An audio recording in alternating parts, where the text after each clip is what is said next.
Welcome to our channel. Today we how to backup Android before flashing with Odin step by step clearly.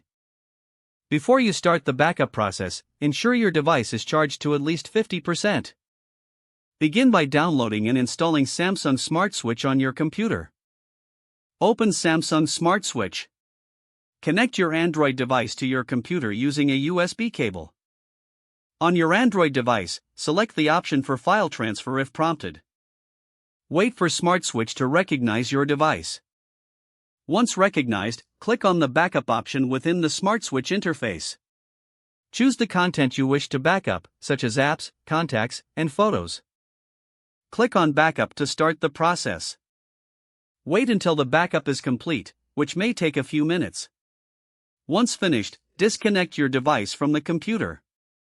Now, it's time to back up your internal storage manually. Open your device's File Explorer app.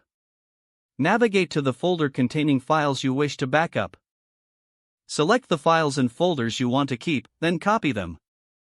Paste the copied files to a secure location on your computer. For additional safety, consider using a cloud service like Google Drive. Log into your Google account on your device.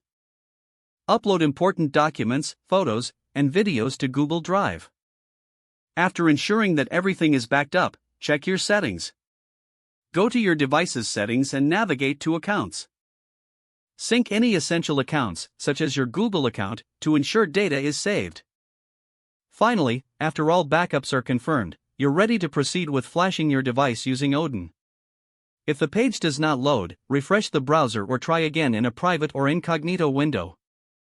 Make sure you are using the correct email address, then retype it carefully to avoid small typos. If your password is not accepted, use the reset option and create a new strong password you can remember.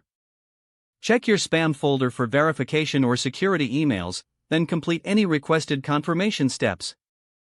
Enable two-factor authentication if available to improve account security and reduce unauthorized access risk. Don't forget to like this video and subscribe to our channel for more step-by-step tech guides.